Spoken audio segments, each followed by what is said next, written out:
Okay, we're back again. Ah, it's interesting with network this evening, but we're back again, and my guest was just trying to come in when the network went off. So I hope that she's able to make it in now. Um, okay, I'm just waiting for her to come in. I was saying earlier that this conversation is one that you want to be a part of, especially if you are exporting or want to export sometime in the future. Export readiness is a part of the export process. It's a substantial part of the export process. Okay, so my guest is in again, and I'm sure that um okay, I'm just waiting.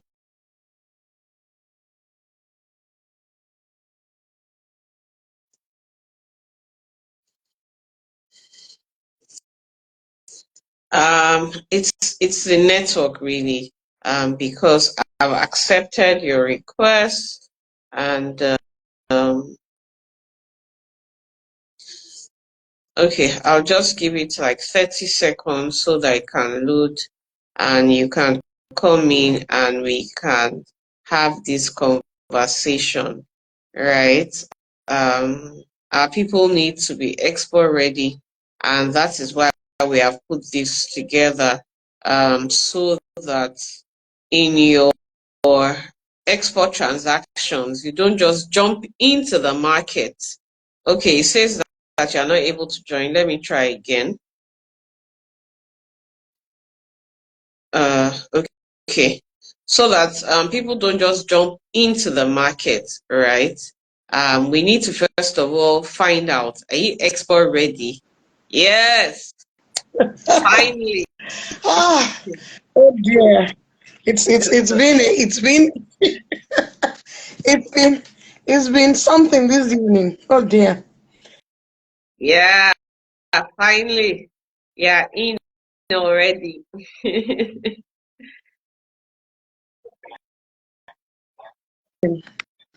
Oh, let me let me see whether there's a better way to say. Okay. So how are you doing today, Toxie? I'm good, oh. I'm very, very good. Uh, the devil is a lie. Very interesting. So how is it going today? I know we're really behind schedule, so no problem. Yeah, Of we, course, we what have. you do, so it's like get up and get running. That's what it is. Okay. So let me just read your profile so that they can know who we are talking to, and we can get right into this. So you know that we have Yes. agreed that we are going to be on our best behavior this evening. Um, don't worry, don't worry, everybody. Just we both understand why.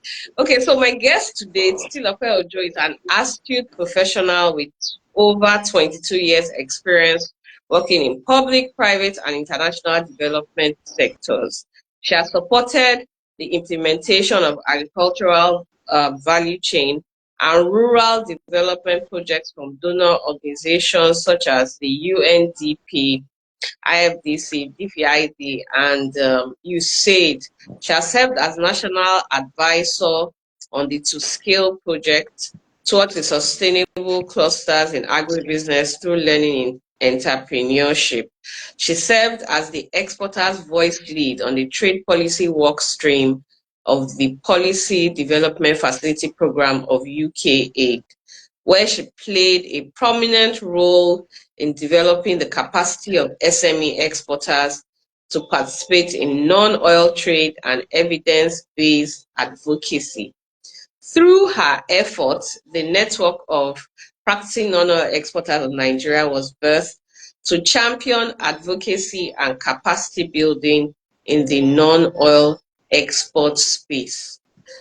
Okay. I'm trying to see what part of this profile I should. Well, I'm I think trying we to can see. read more at titiojo.com. Let's just Okay, let's so just she's move saying people to that the we web. should go and read more at titiojo.com. But let me just tell you some of the things that she has done. Um, she served as the principal manager of the training services department at the Abuja Enterprise Agency. Before that, she pioneered the One Village, One Product Rural Community Development Project of the FCT. She also served as a manager of information research and technology services, where she pioneered the development of the Abuja SME online portals for SMEs in FCT. She's a certified lead auditor for ISO 9000, quality management systems, ISO 1400 2015, environmental management systems, ISO 22000, food safety management system. She's a certified project manager professional, a licensed national business development service provider, a certified management consultant. She has a deep interest in coaching export-oriented businesses. Ah, Mamsi, you like Boko.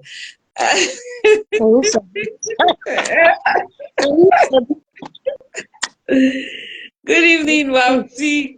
I'm excited to have you here. Okay, so let's just get right into it, right? A lot of people don't know that you're an engineer, but I know that you're an engineer. So how did you move from being an engineer to what you currently do in the development space? Oh, okay.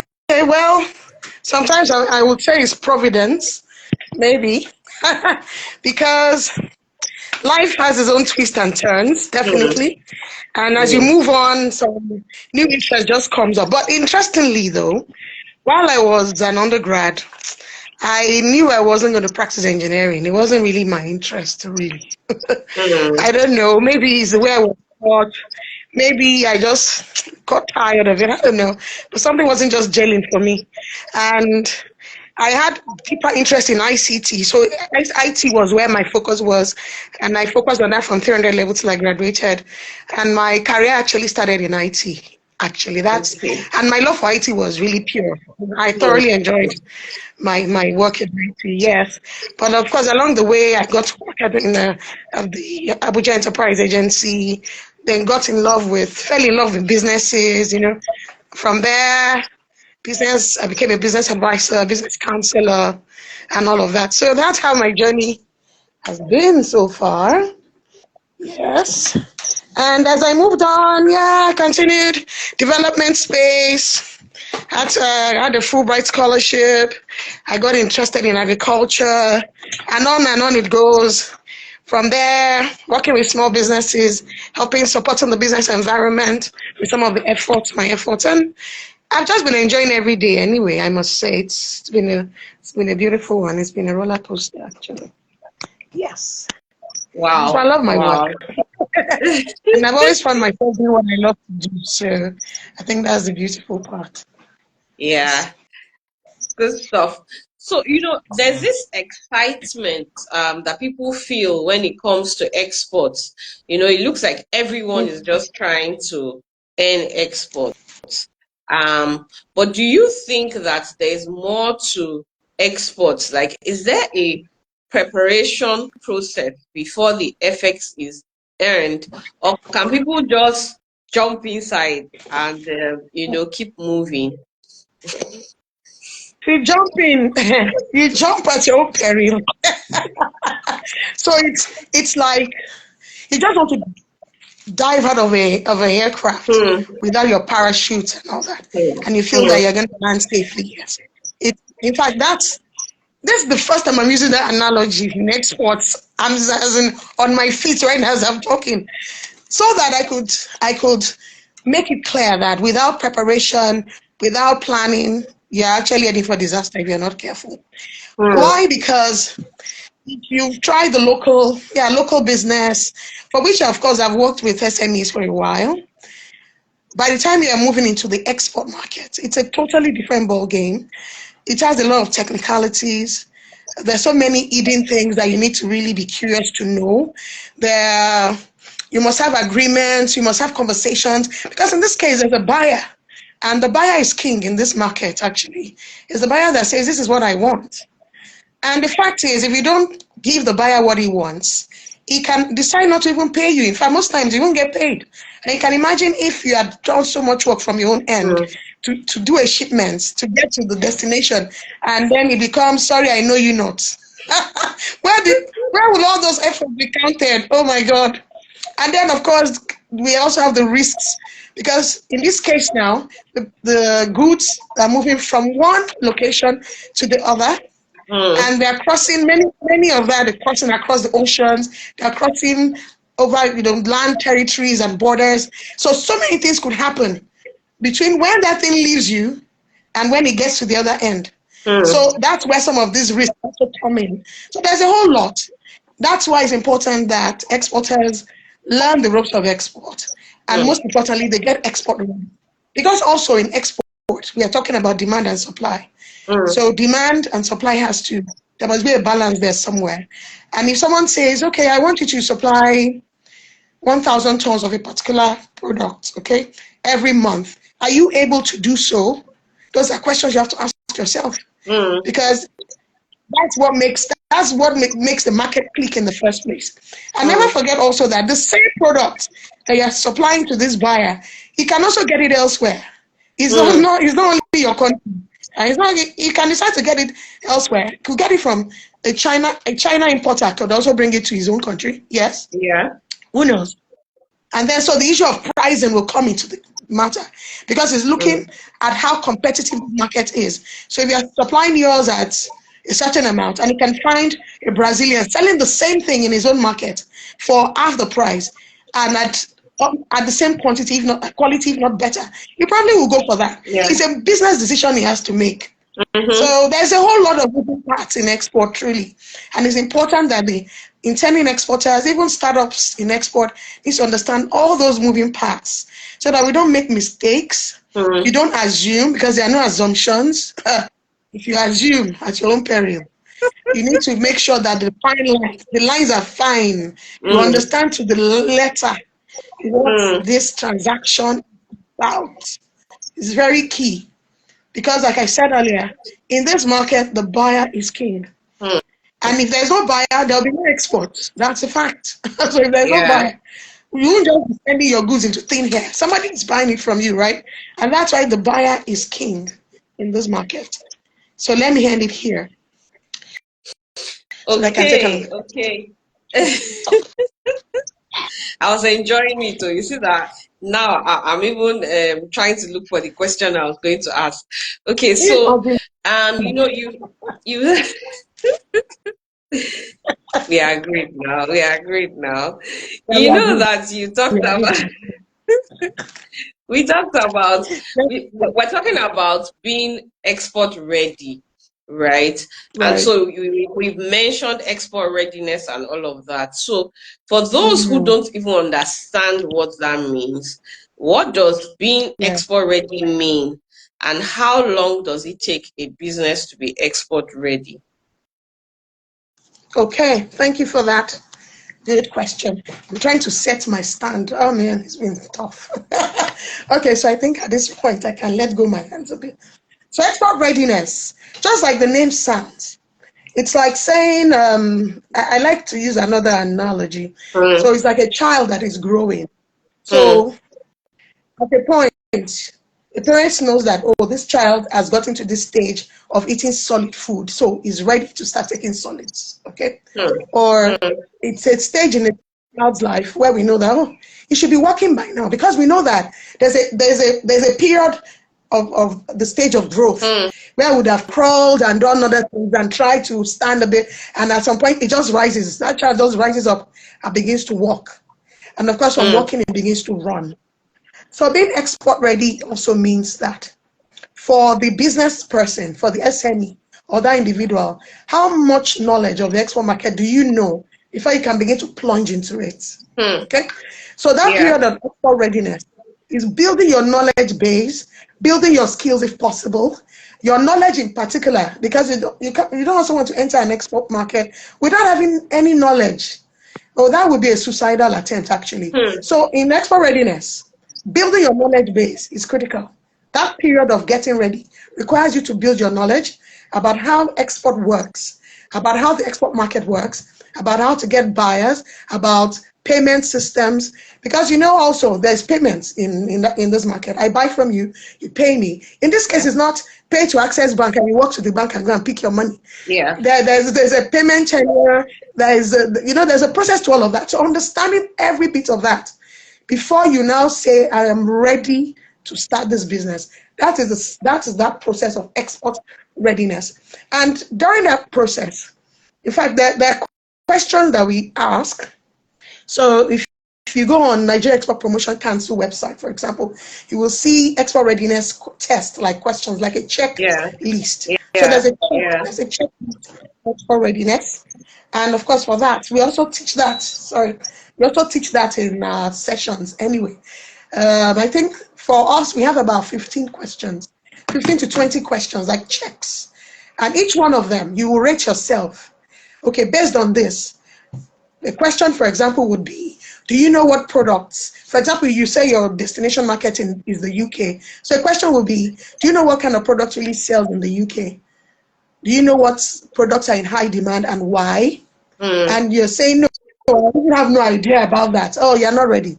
You're not ready yet. Go on. That research has to be done. Hmm. We are looking at things like, do you know about the quality issues in the destination market? Do you understand quality, in fact? Do you understand regulatory requirements? Do you understand anything? So it's part of it. So knowledge of regulatory requirements, you rate yourself. How much of that do you know? If you're still on a zero, you are not ready. You have not even started. You have not even started. So the Hmm. checklist is very, very important. There are questions about logistics. How much do you know about logistics in terms of air, land, and sea? Because you need to understand that depending on where your destination is eventually, you want to look at what's the most preferred logistics chain you're going to employ. Also, because you understand that the product that is going from your country, from you to the seller, requires some may need to arrive there early. So we have cases of cut flowers that are exported from Kenya, for example, to the UK, Yeah. and they have to be there Yeah. within a minimum of 6 hours, or else they begin to Yeah. wither. So if you don't Yeah. understand that, you have not done, and you're not aware of all these dynamics, then you're not export ready yet. Then you now decide to ship these flowers, you ship it. And shipment is probably a minimum of 6 weeks. My dear, your flowers will reach there looking like amoeba. So, what are the issues around logistics? You need to know, because Hmm. when you start this whole process of exporting, there's so many decisions you also need to make on your feet. Yeah. Okay, so the Yeah. knowledge that you already have will help you. You don't have to go and be contacting a textbook every time. No, no, no, no.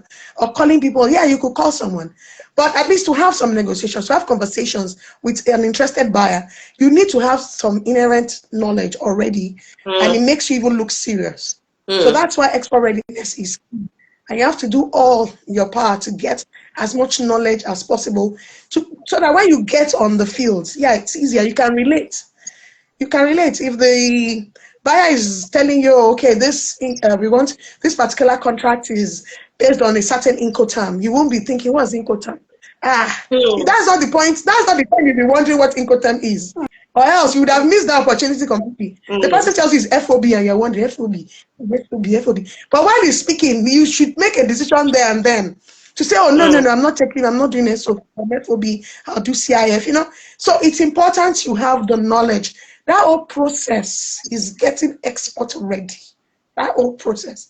And it requires training, it requires skills acquisition. Sorry, I have a little cough today. So that's it. That's it. The process of getting export ready, of building your capacity to the point where when you get on that field, you at least you can relate with what is going on there. It's that process Yeah. to get that process of readiness. Yes. Thank you so much. When you were speaking, you talked a lot about getting the knowledge, and I think that's absolutely important. I know a lot of people want to skip that part. I Mm. was talking to someone maybe a couple of weeks ago, and she had someone had contacted her to supply something, and she said, you have to help me and all of that. And I said, okay, are you registered with NEPC? Said Mm. her registration has Mm. expired. And see, that's where you start from first. And when I Thank you. told her a couple of things, she then had to go back, to the drawing board. She was obviously not ready. She had the product, but she wasn't ready. So, we talked about Right. export readiness. Sorry, I even thought of something. You see, someone tells you, I want to start export business. They have not even registered a business, even as Mm-hmm. simple as business name. They want to start Yeah, exporting. And I'm wondering, even in the local market, you need to have, you now want to start relating to somebody in another country completely. So these are key issues yeah, to look at. yeah. Yeah, and you know that even in Nigeria, our own for our own exports, you know that an export a business name cannot even fly.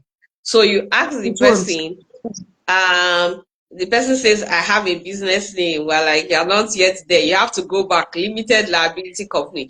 So, one of the things that then it happens to people who jump in is that they begin to find out some things along the way, and then they have to go back. Mm. It Yeah. feels like they've built a house, then they have to keep going to the foundation, because they didn't Mhm. get some things right from the beginning.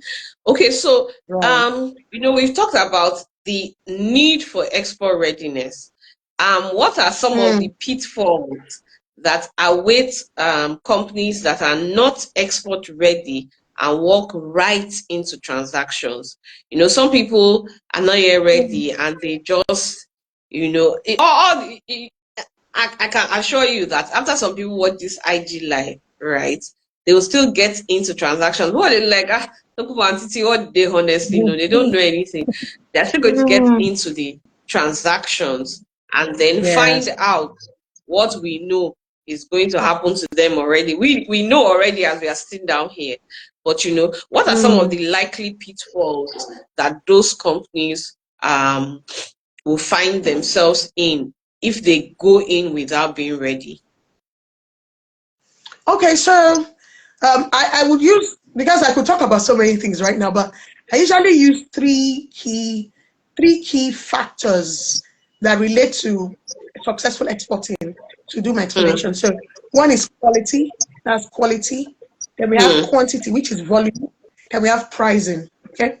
All yeah. that three, we can now begin to look at logistics around it. But let's first look at quality. So imagine there's a buyer from maybe Ukraine or wherever in the world, and they're asking you for ginger, for example. Mm, Now, if you want to get to the next market, somebody is telling you, I need ginger of this quality. And as you're being told, you're just wondering, where do I get it from? You don't even have an idea where you can even get ginger from in the first place. Secondly, mm, you're wondering, how do I meet the quality parameters? And if you don't understand that, like I said, the buyer is king in the export market.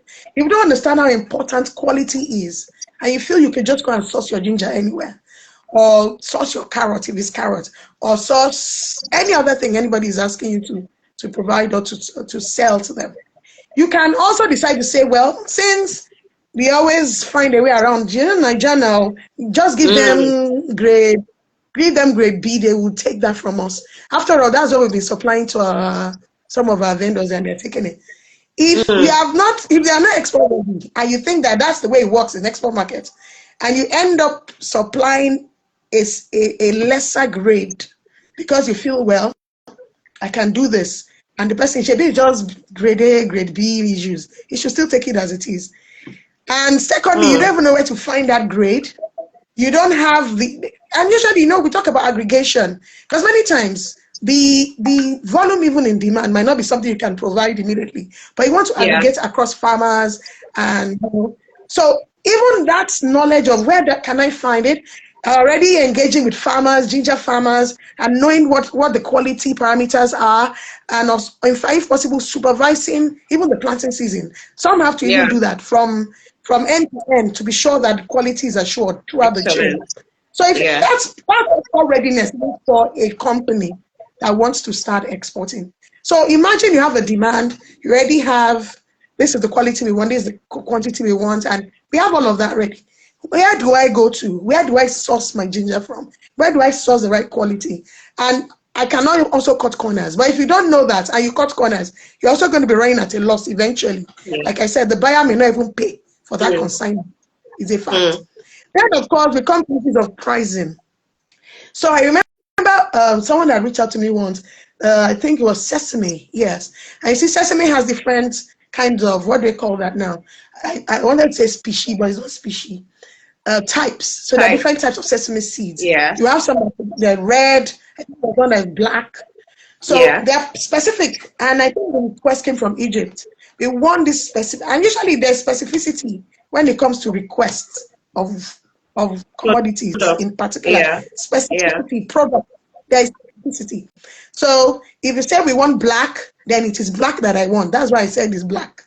You won't say, well, why not take red? I don't want red, I want black.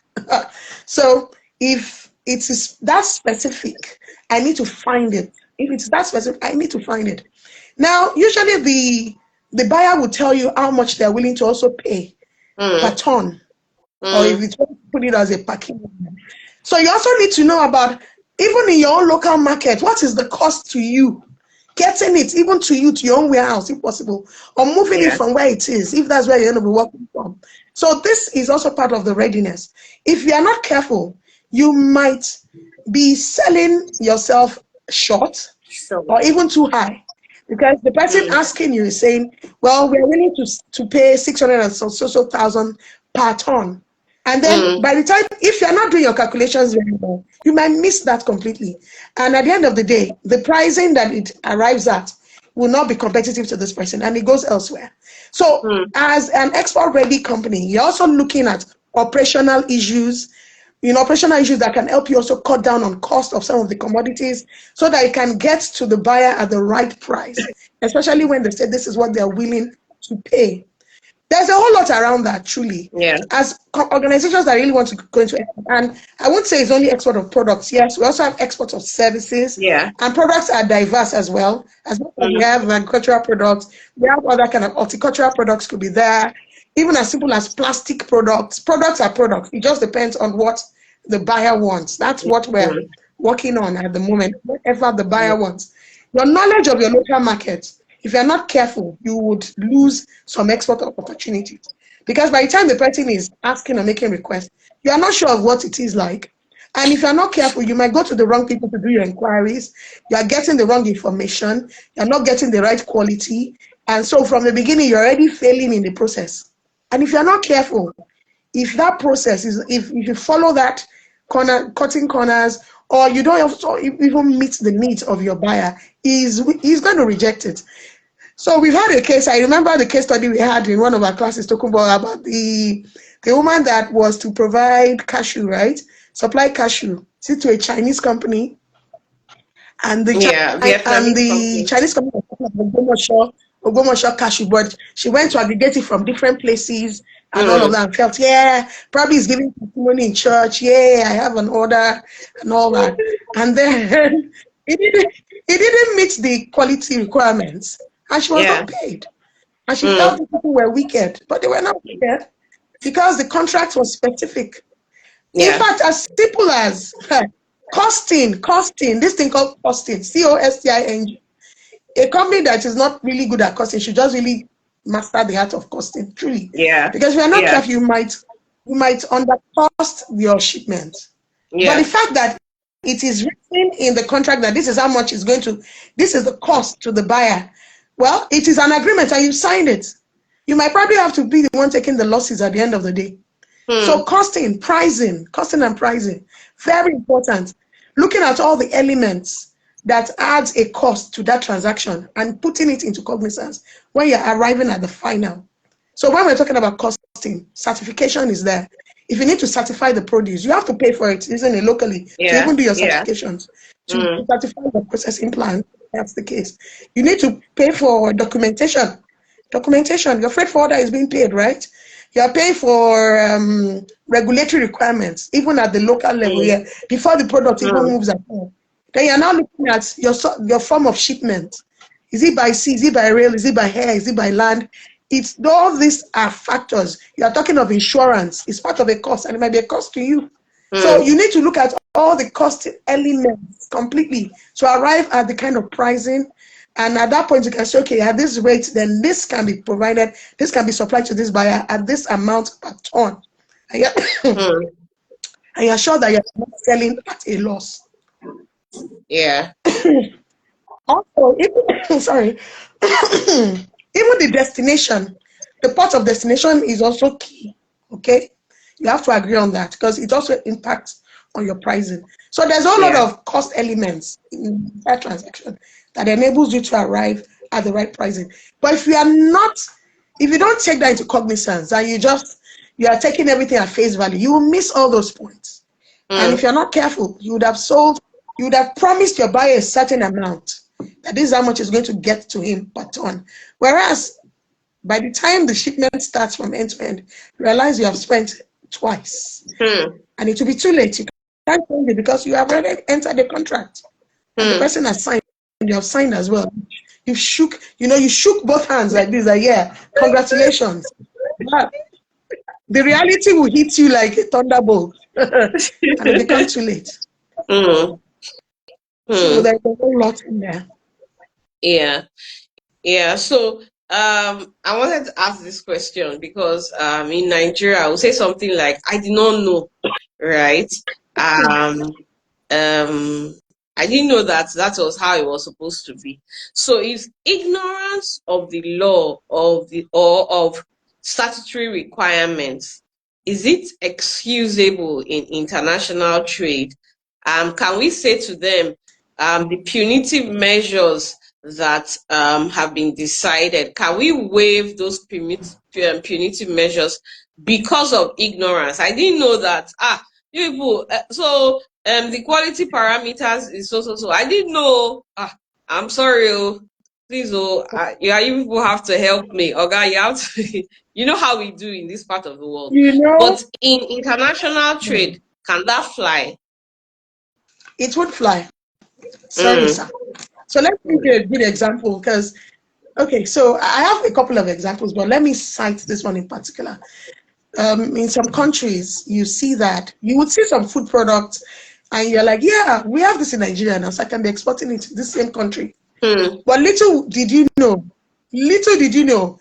that maybe those kind of products are prohibited from your own country, mm, right? It will come in from another country. yeah. And that happened to a very good friend of mine. And Mm, by the time the goods arrived at their port, it was even destroyed there. It didn't even get to his house. mm, It was destroyed at the port there. They just mm. called him in, and of course, the port authority Supervised and the destruction. inspectors and inspection that happened, and they're like, well, and you know, for every shipment has a certificate of origin, so we know where this is coming from, Mm, and the fact that by regulation this product is prohibited from this country, mm, it is mm, already against the rule of the law there. And the thing mm. is, they destroyed everything there at the port. And this man was one that also paid for that destruction. He paid Yeah. for those things to be destroyed. Oh, yes, Mm, because you pay for those things. Paid to be destroyed, and it was such a bad experience. mm, So you can't say, but I see the same product now in my country. Like, we Nigerians are all over the world right now. And then you see someone bringing in Milo, or they're bringing in Indomie, Roy Cubes, Roy Cube, all those things. yeah. Basically, I would say that there's always a research. You need to conduct research regardless. Because many things don't seem the way they seem, really. If you take certain things at Mm, face value and you are not digging deep to ask questions, you will miss some points there. So the assumption was that, oh, this particular thing would enter because I've been seeing it in the market mm, where I now live. And we mm, had to destroy 30 cartons of that product. mm. at the cost to the buyer. In this case, the seller is the one that also enacted the entire process. So he is now also picking it up where he is. So the Mm. cost is still on him because more or less he was more like the person that enacted the shipment from here and is receiving it in the country where he's living currently. So that end to end got a freight forwarder here to move it to get to him. So he had to pay for the destruction. So there's as simple as even arranging the goods on the container, as simple as that. Everything has some prescription because you might also arrange your products on your container, but the warehouse in which it will be received at the other end is not configured to accept it in the form that you have sent it. What do we do? Mm. Mm. So many things we take for granted here. I had to do a case study for a cooperative shipment, and I still have that case study. I always like to read it. But these were some of the bottlenecks. And so a new payment had to be made at the destination country where we had to rebag the product Package. to fit into Yeah. the warehouse. Yeah, Mm. rebag, repackage. At the end of the day, the cost was almost another $2,000 to do that, which was not envisaged even in the original plan. Who Mm. bears that? So these things are very, very important. I also remember, I, I know I'm very off a little, but as simple as port of destination. If your contract, okay, you should bring this thing to, let's see, maybe the port in. Let's look at for a country. What port is it in China that we can look at? But bring it to this port, and you now say, well, I'm unable to do that. Second, something had Leave happened, so we're to moving it to another another port. port. Yeah. My dear, who pays for that disparity? For the movement. Because I've told you Yeah. to ship it to me, and then you say, well, you just decide on your own that you're sending to another port. How do I go and pick it at your other port? Do you know how far that is Mm. from where I am? Who will take care of Mm. that cost? So there's Mm. there's a whole lot. You can't just wake up and suddenly say, this is what I want to do. Regulatory requirements are even so important in export that, in fact, if you look at Nigeria, even Nigeria, regulatory requirements in Nigeria is so steep that foreigners that also bring in products in Nigeria, if they don't meet those requirements, their products will be destroyed. I'm telling you, this is also happening even in Nigeria. That's Mm. why anyone that wants to come and sell products in Nigeria, you need to go through a process. NAFDAC has to certify you, and the SON has some standards. If you don't meet Yeah. it, you cannot sell here. It is what it is. Regulatory requirements Mm. are they're very critical. You can't even do whatever you like with it. No, no, no, no, no, no, you can't. And Mm. it's at your own peril because if you have flouted the rules already while your shipment is on the IC, when it gets there, you have an authority there right there at their own ports that will be inspecting first of all. Yeah. Yeah. And there's inspection already there. So if you have messed the whole thing from there, sorry, you would have lost an entire shipment. And that shipment could have costed billions of naira. Mm. So we can't take anything to give anything to chance or just take chances without knowing exactly what it requires and playing to those rules. It is very, very important. Yeah. If a regulation says, okay, by the time this product gets here, you have to tender certain documents, make sure those documents are there. Make Mm. sure that those documents are complete. Because Mm. documentation is another big issue when it comes to export. Make sure documentation, make sure you work with your freight forwarder, the shipping line to be sure that everything that needs to be present is present. You Yeah. can't leave a lot of these things to chance. No, no, no. You can't do that. And that's the difference between just trading in your local market and selling abroad. They are two different things. The jurisdictions, they are different from yours, and you have to put that into consideration. Their legal requirements are different from yours. Their regulations are different from yours. Standards are different from yours, all that. And you must put that into cognizance when it comes to export. And that's all part of export readiness anyway. Yeah. So you just mentioned jurisdiction now, and I'm happy that you mentioned that because the next question I was going to ask is on markets. So you know how it is. We do this work together. You know how it is when we say that And when you ask someone, so where do you want to ship to? The person say, I want to ship to US, I want to ship to UK, I want to ship to Europe, I want to ship to Dubai. The person has like say 5 or 6 markets that the person is Mm, targeting.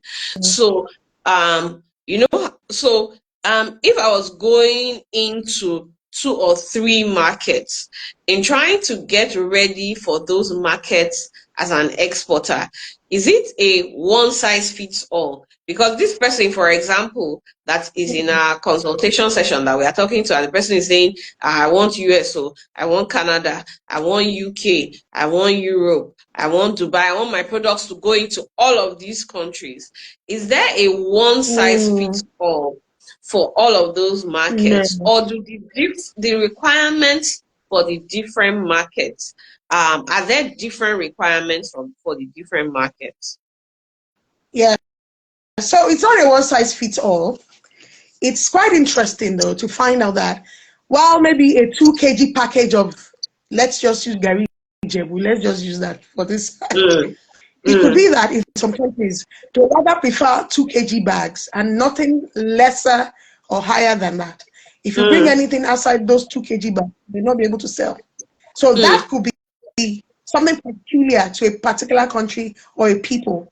It could yeah. be based on their culture, because the conditions we're talking about to have clear definitions actually, Mm, and they are defined by their culture, they're defined by their laws, they're defined by their tastes, their social status, what they prefer. Some it might be a taboo that you even write certain figures on your package. That's so we there a diversity of differences, which is also important to note. I remember when Maximilian, one of our classes, remember when he said, "Buy is it China. buy three get buy yeah Or something, or buy something, three buy and get one three free." and get something free, something like that. It was just something Yeah, about three. Mm, exactly. And more or less, that's the dynamics between the number 4 and 3, looking like a bad yeah, omen or something like that. They couldn't have yeah. been imagined it, but they never knew that that's the culture there. So, for every jurisdiction, you need to figure what are the differentiating factors. Is key. You can't say one size fits all. In fact, that's why when you travel to, you realize that even the kind of food you find in some places, you may not find it in some, because that's the way it is. So Ethiopia, I was in Ethiopia recently. I didn't quite like most of the food, sorry, but of course I got some I liked.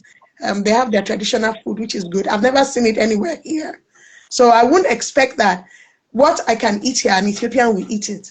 So when I'm even doing my product development, and this is very Mm, important for those that do like processing, you're also looking at taste, you're looking at what sells. You realize that, oh, in a particular part of the world, they love to eat cloves a lot. And maybe things that have cloves as part of the active ingredients might sell more in that place. You get it? mm, So you need yeah. to understand those things. The taste, the people themselves, as simple as taboos, like I said, buy three and get four was a problem in a country. And the Mm, person that couldn't imagine that that could really be an issue. mm, It was a big deal. Even as mm, simple as legal, how they treat legal cases. Because yeah. it's possible too that when you enter a contract, there's the force majeure, there's the clause of saying that what if there's a problem with this contract, for example, how do we try this case? So you Yeah. need to find out what obtains and what law are we going to use to try this kind of case if anything should go awry. So you need to find Yeah. out all of those things. Yeah. So there's a whole lot. See, there's not one size fits all, because there's so many differentiating factors really that makes one country unique from the other one, and you need to put that into consideration. It's very, very important. Okay. Okay. So for each market, it just means that the research for the different markets should be done separately. Understand, and she said something about understanding the nuances. I remember someone had told us that they wanted to sell tea in a particular European country, and then they told them Mm, that in this our own country we only accept 20 tea bags in a pack. And they were like, Yeah. don't worry, we are selling 30. Take 30 like that. They said, no, nobody will buy 30. It's 20.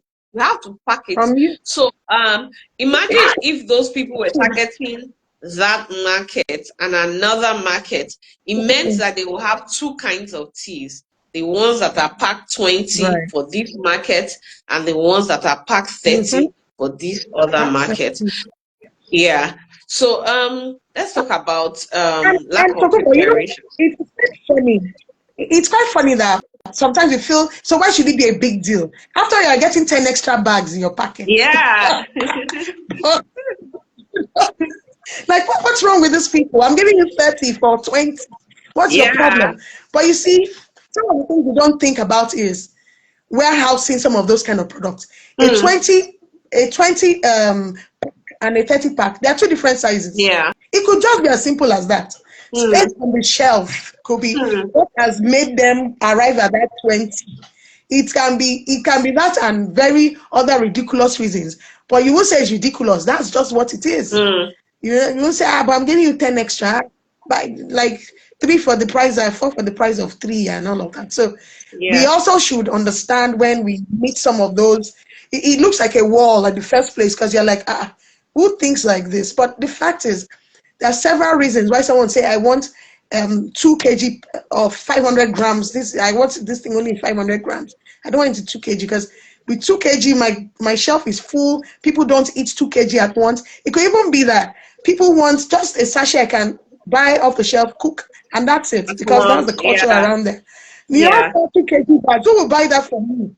Because the guy has to now eat it 4 times. He's thinking, how do I keep this? How do I keep it without having weevils? So people will not just buy it. It's just a Yeah. loss already to you. Yeah. But you're thinking, why don't you buy for 2 kg? So these are the things you also need to look at and consider very seriously. Okay. Yeah. Yeah. That's very true. So there's this issue of how much people lose to exports. Millions of naira is lost to exports because of a lack of preparation before venturing into exports. How can we address this? And how do we get people to understand that exports is serious business? Hmm. Well, I love the way you ended that. How do we get people to know that export is serious business? Export is serious business. Mm, Because in this case, it requires a buyer, and that buyer is king, like I said. He's the one that says, this is what I want, and this is how I want it to be done. This is how I want you to take this. This is how much, what the volume I want. This is the quality, and it's based on this because of these reasons. These are the regulatory framework that determines why this is going to be operating in this particular definition and all of that. It's quite technical. Expert is quite technical. If you mm, do not find time to learn it, you make a lot of mistakes. You make a lot of mistakes. And, being able to, well, I guess because maybe in some parts of the world, in Nigeria, as an example I'm going to give, we seem to forgive ourselves easily. Okay, well, we pity the person. We don't want him to lose all the money. yeah. Man, the guy that is buying from you, a lot is at stake for him as Yeah. well. So I'm sorry. He doesn't care. I won't pay you. He doesn't know you. Are you related? Are you his brother or his sister? He will carry his face safe and just tell you sorry. Because there was an agreement. There was a Yeah. contract. We've negotiated all of these things. It was clear. And you still entered it and messed things up with your eyes wide open. So you will pay the penalty. And Mm, nobody will be considering you to say, no, nobody will pity you at that point because what you've committed is fraud as far as this whole thing is concerned. So mm, this is very important to note that, so just a minute, it's serious business, it's very technical, also because there's a lot of moving parts. I've mentioned earlier before when we started over the course of my conversation, the logistics aspect is even another big issue. Because when your product leaves you, when you say goodbye, the ship is moving like this. So when it gets to the other side, there are a million and one things that could happen to that thing. So you need to also be sure that you secured your shipment. So there's a whole lot of technicalities, and you can't be oblivious. You can't say no, it's because I don't know, because really the ignorance is not admitted in the court of law. Why? How come you did not know it? mm, So really, I would say that as intending exporters or anyone that was going to export, please, any mistake will not be counted as mistake, because it's expected that before you even take that step, you must have clearly understood the terms of that business transaction. mm, Clearly. mm, So you can't say, hey, I didn't know. No, it doesn't work. There's a level you get to. It's not tenable anywhere. Okay? mm, So that's why you need to learn it. The technicality is very, very key. Oh, yes, it is. There are lots of moving parts. So you can say, well, I have the quantity, I have quantity. What about the quality? Okay, mm, I have the right quality. Is the pricing suitable for the buyer? Then you start, okay, I have all of that. So what about logistics? How did you arrive at your pricing? There's so many technical aspects of mm, export. I know a couple of people have had their fingers burnt in the initial transactions they've made, and they had to learn through the process. mm, Yes, that learn to they learn through the process in a very hard way, and somehow they never repeated those mistakes ever again. But it shouldn't happen to you. It shouldn't happen to you, because there are so many yeah, examples we can give on yeah, failed shipments and all of that, where someone would have lost so much money. And the yeah, truth is, especially those that even go into formal exports where you're documented, you have to repatriate a percentage back to the country. So yeah, you can imagine if the records say that you have shipped this amount of goods, and maybe half of it was lost because they are contrabands, as I just call it, mm, like they are not acceptable goods. mm. Well, we're still expecting your, is it 1%? Repatriation. Yeah. Oh, Nigeria is waiting for your repatriation. Mm, Oh, mm, so at the end of the day, in fact, your losses will be so much. mm, So the technical aspect is very important. Even payment methods. What payment methods is suitable for you based on the business model that you are running? You need to also be clear on that. You need to mm, be clear on that. How long does it take your payment to arrive in your bank? There are different kinds of payment methods, of course.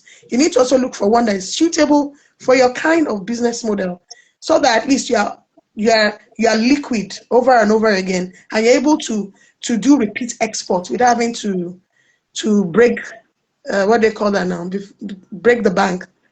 Your mm. liquidity is also important. It's very important. So there's a whole lot.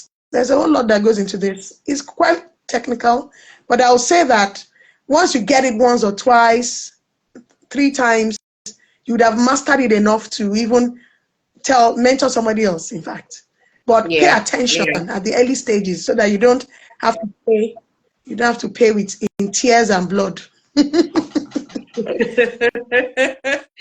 and and Yes. So, export tiers could be premium tiers because ah, it's FX. premium tears, You it's a know, lot where. FX now is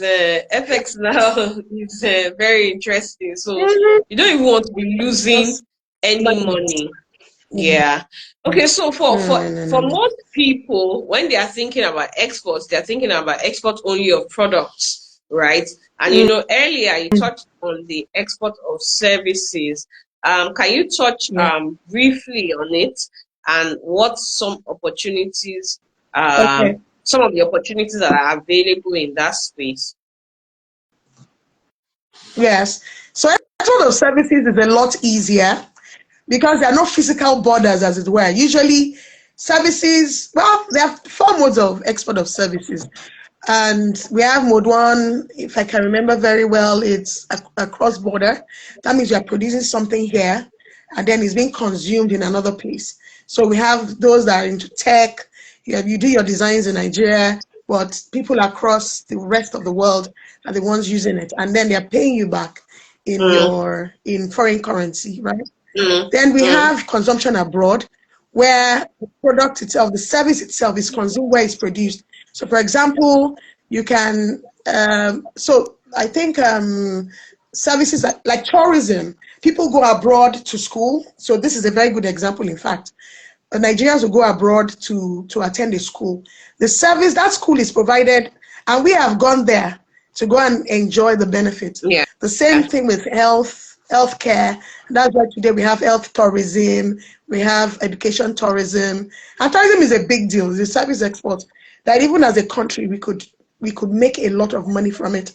And I can imagine everywhere I've traveled, especially in the US, as I'm even booking my flights, I'm booking all the places I want to visit, the Smithsonian's and all of that. And I'm paying so much. I buy a whole ticket.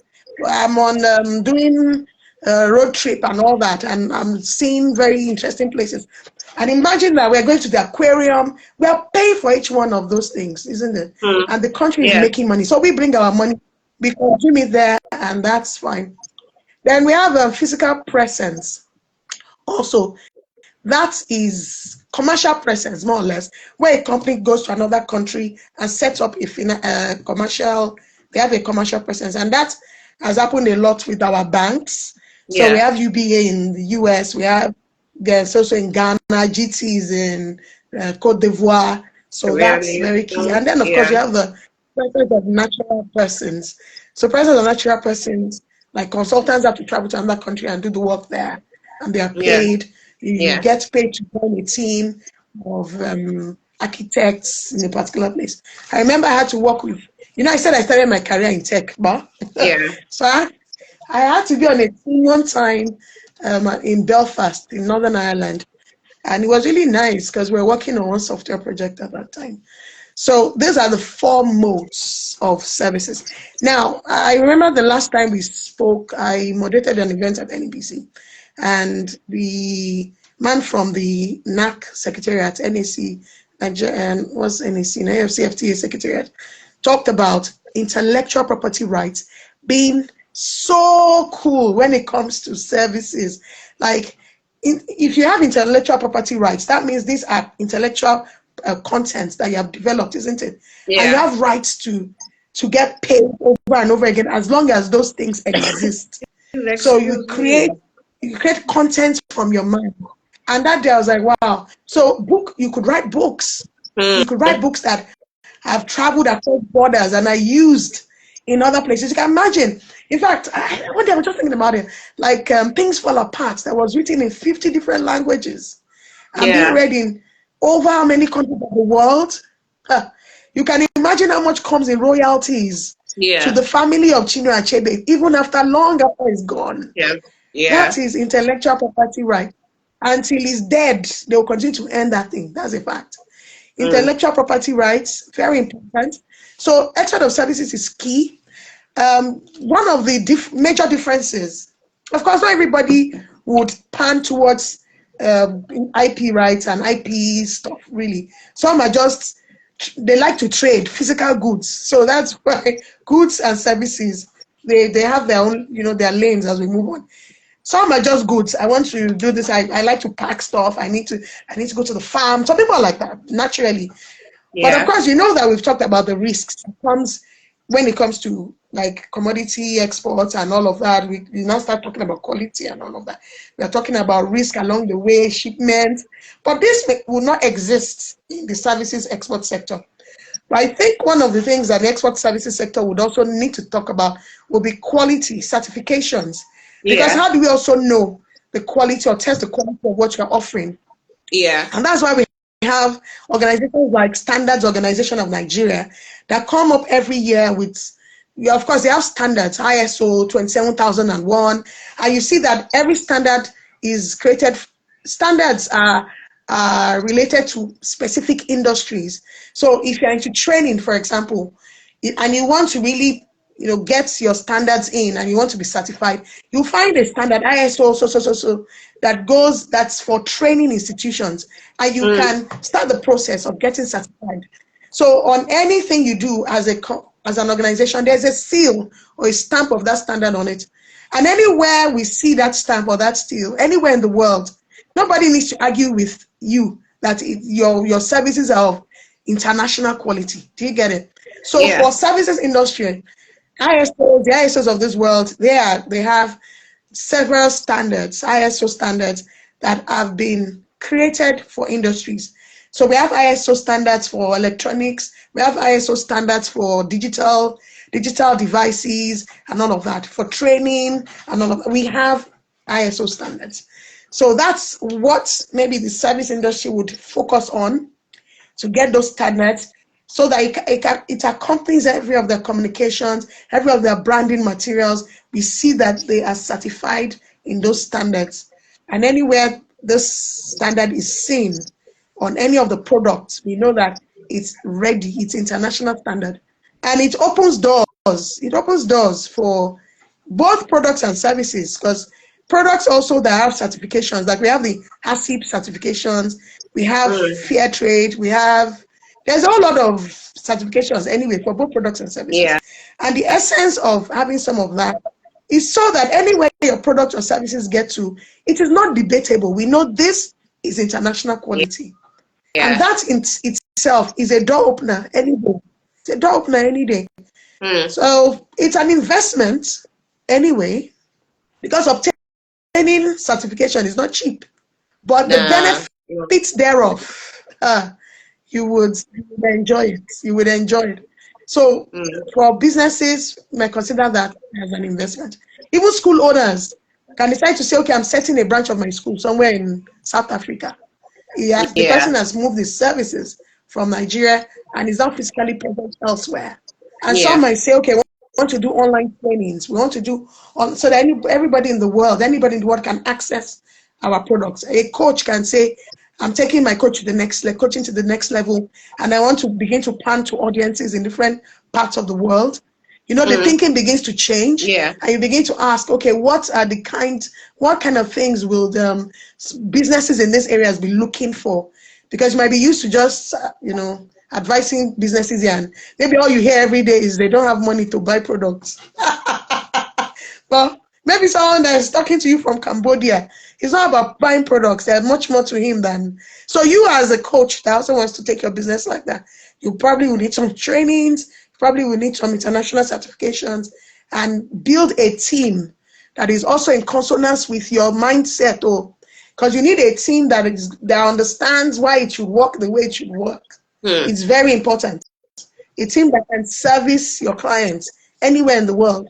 Outsourcing, like we talk about Amal, and we're so proud of her in Nigeria here.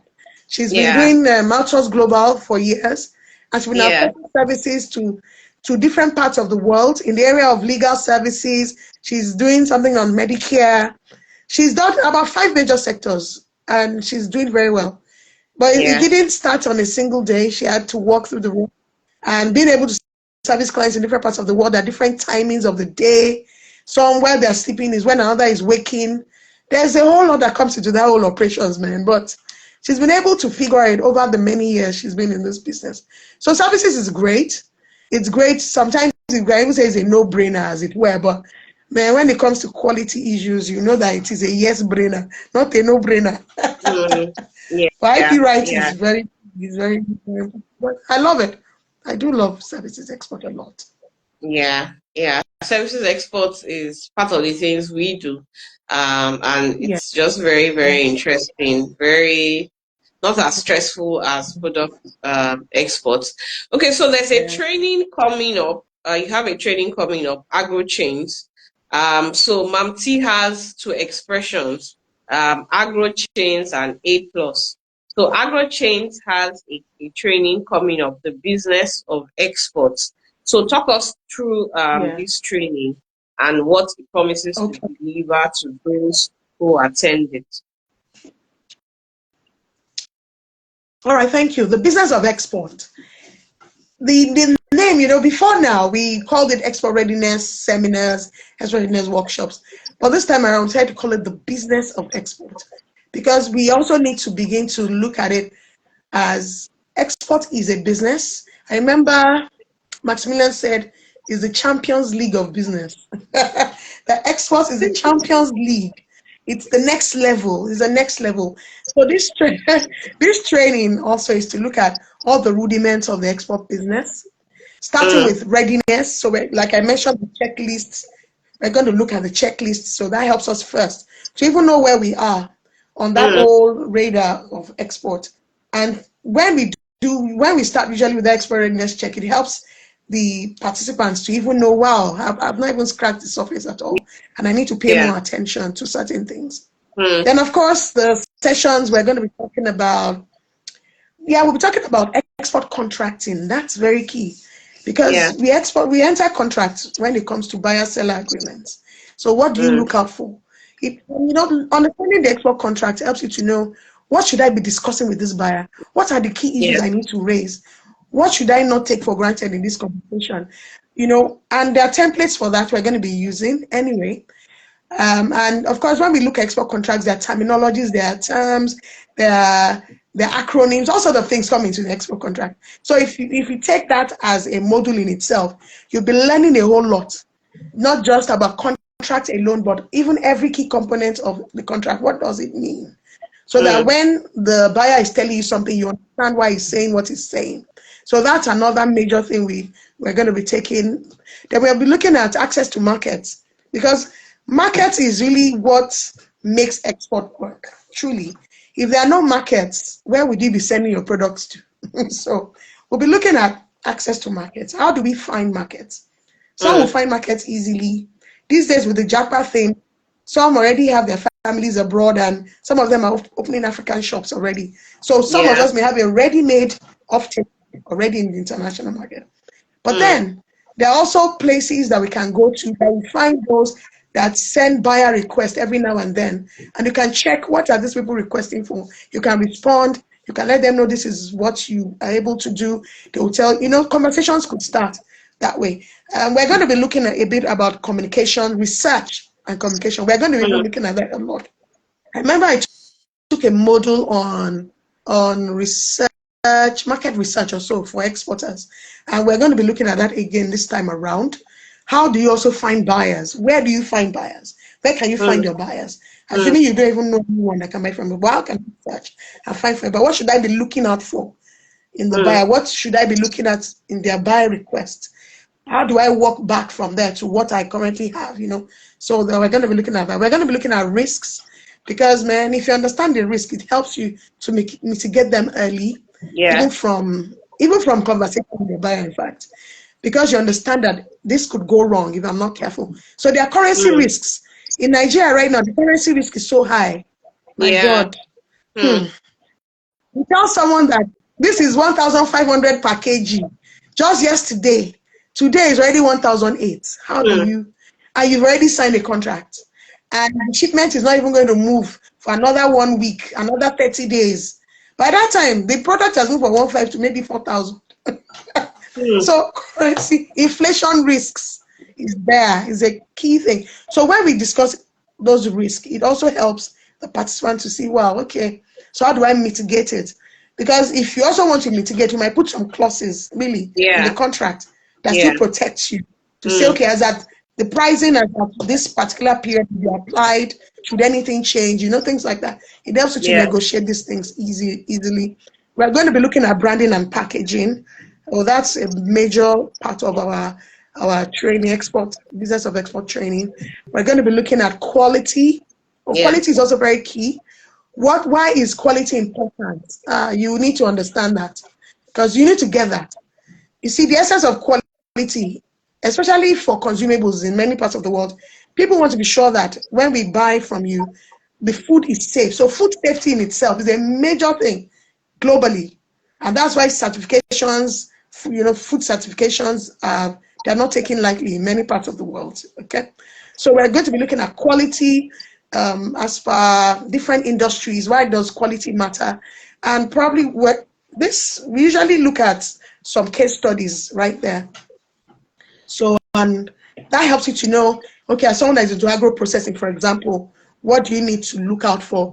The contaminants, how do you take care of your process so that you have reduced contamination to zero completely in the Mm. process from when the raw material arrives in your Sure. factory for At your processing production till when it leaves facility. and Yeah. packaged, exactly, till when it goes out.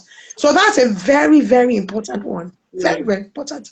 And of course, we'll be looking at export pricing. Oh, that one. Pricing is key. Oh. You need to know how to price what you want, what you're selling. So Mm. export pricing, we are going to look at that very seriously. How do you price? How do you look at all the cost elements of the entire process end to end? And how does that relate to your pricing? Now, how does that help you to arrive at the right pricing? Mm. And we are going to also we'll be looking at payment methods. So you also understand the different payment methods in an export transaction. And we can begin to look at, okay, why would you prefer this? What can you negotiate with the buyer and all of that? So we have about, hopefully we probably will cover about 1, 2, 3, 4, 5, 6, about 6 to 9 models in Mm. detail. And everyone, we're going to also look at services export as just one model, because it's also good to let us begin to see the potential, and it's big.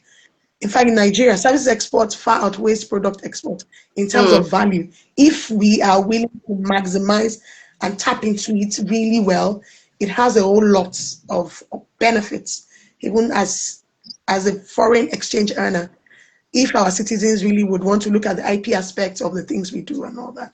So it's going to be really cool.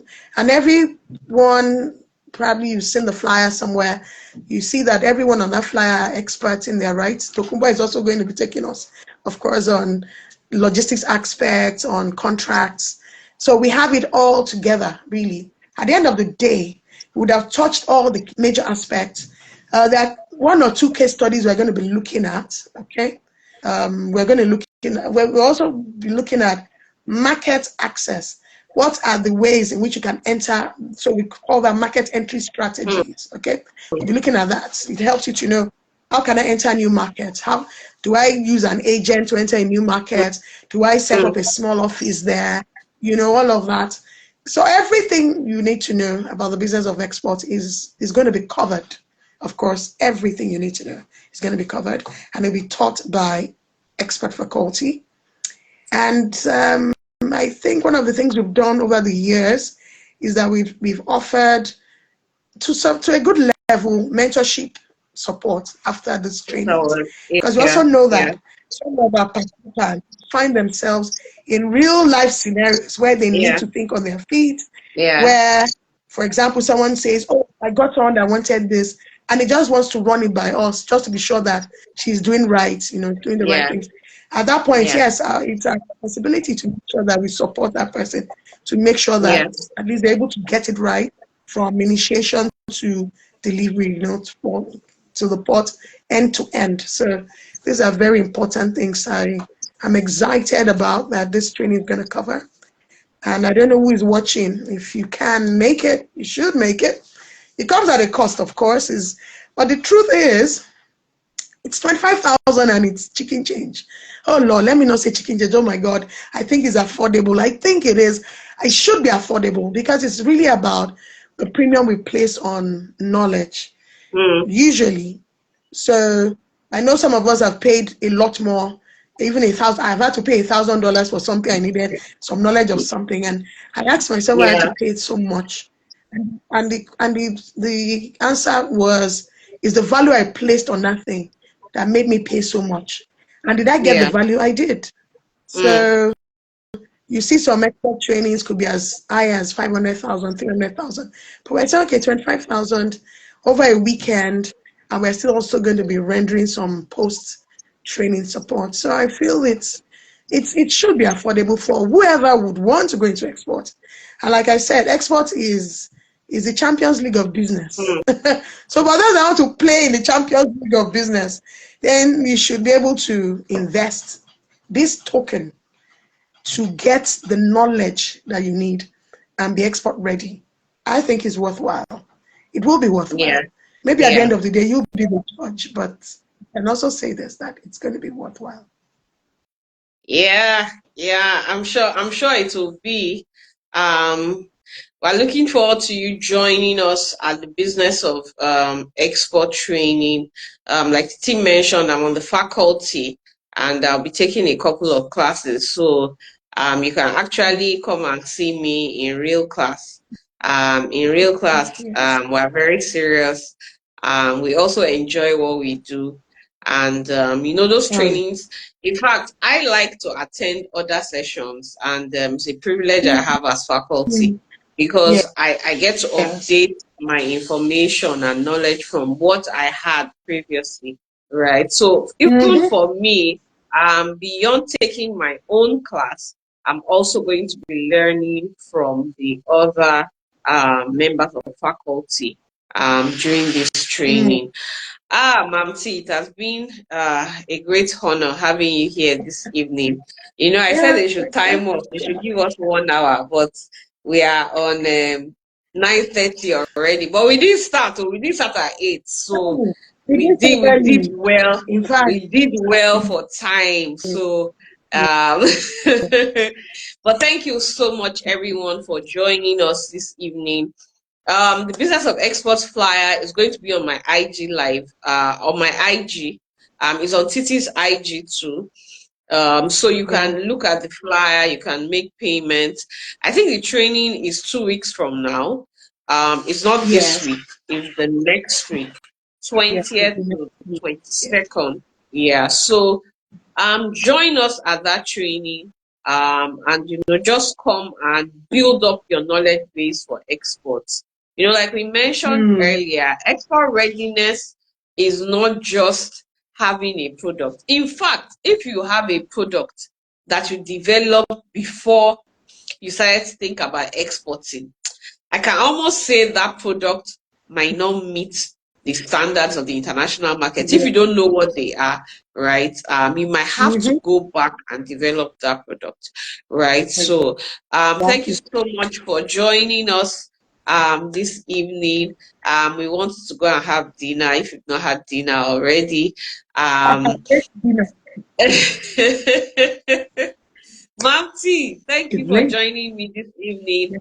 Yes. It has been a very insightful and interesting conversation. So we look forward to seeing you all in class, the business of export, come into class. And I'll be back on IG next week with Made for Export. So I'm sure some people were expecting Made for Exports this evening. Mm. Today was just a conversation. We're just talking about export readiness. But next week, our normal Yes. IG Live will be back where we showcase value added products from Africa. Thank you again for joining us. Mm. My name is Adeto Kumbadewoye. Please enjoy the rest of your evening and see you next week. Good night, everyone. Good night, Mom Good T. night, everyone. Bye. Thank you for joining. Bye. Bye. Bye. Yeah. Bye. Bye.